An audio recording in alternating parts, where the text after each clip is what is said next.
உங்கள் படம் வந்து வியாபாரத்துக்கு போனாலும் சரி, இல்லை தியேட்டருக்கு போனாலும் சரி, உங்கள் படம் வந்து உலகத்துக்கு தெரியணும். அது தெரிஞ்சால் தான் வியாபாரமாகும். நீங்கள் எவ்வளோ பட்ஜெட்டில் ஒரு படம் பண்ணாலும் ப்ரொமோஷன் ஒரு விஷயம் இருக்குது. ப்ரொமோஷனுக்கு உங்கள் பட்ஜெட்டில் அட்லீஸ்ட் ஒரு 25% நீங்கள் வந்து அதுக்கு வந்து நீங்கள் செலவு பண்ணணும். உங்கள் படம் வந்து எவ்வளோக்கு வேணாலும் அது பட்ஜெட்டில் இருக்கலாம். ஒரு 50 லட்சமாக இருக்கலாம், இல்லை 1 கோடியாக இருக்கலாம், 5 கோடியாக இருக்கலாம், 10 கோடியாக இருக்கலாம். அது எந்த மாதிரி பட்ஜெட் படமாக இருந்தாலும் அதுக்கு ப்ரொமோஷன் முக்கியம். இப்போ மார்க்கெட் வேல்யூவில் இருக்க ஹீரோ இருக்காருன்னு வச்சுக்கோங்களேன். மார்க்கெட் வேல்யூவில் ஒரு ஹீரோ வச்சு நீங்கள் படம் பண்ணிங்கன்னா ஒரு 15 கோடி ரூபாயில் படம் பண்ணுறீங்க. அதுக்காக உங்களுக்கு ப்ரொமோஷன் தேவையில்லையா?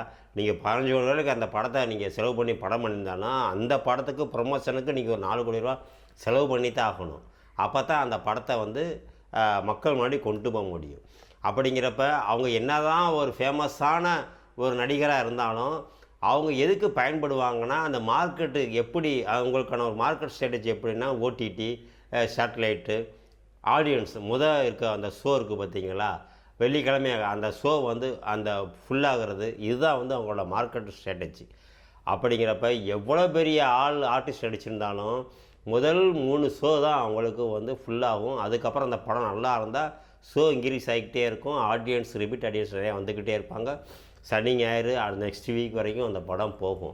ஆனால் அது ஒரு மொக்க படமாக இருந்ததுன்னு வச்சுக்கோங்களேன், அந்த ஷோக்கு அப்புறம் இருக்க ஷோ வந்து ரொம்ப கம்மியாகி ஒரு ஆவரேஜ் சாதாரண படமாக போயிடும். அப்படிங்கிறப்ப அந்த படம் தியேட்டரில் தோல்வி அடைஞ்சாலும் அது சேட்டலைட்லேயோ இல்லை ஓடிடிலேயோ வந்து அந்த படம் அவங்க போட்ட காசு ரிட்டர்ன் வர்றதுக்கான கை கொடுக்கும். இதுக்கு தான் வந்து மார்க்கெட் வேல்யூ உள்ள ஆட்களை வந்து எல்லாருமே விரும்புகிறதுக்கு காரணம் இதுதான் காரணம். அப்படிங்கிறப்ப அவர் மார்க்கெட் வேல்யூ இருக்கோ இல்லையோ, புதுமுகமோ அதை பற்றி பிரச்சனையே கிடையாது.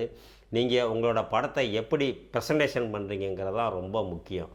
அப்படிங்கிறப்ப எல்லா விஷயத்துலேயும் வந்து ப்ரொமோஷன் ஒரு விஷயம் இருக்குது பார்த்தீங்களா. உங்கள் படத்தை வந்து நீங்கள் நிச்சயம் ப்ரொமோஷன் பண்ணணும்.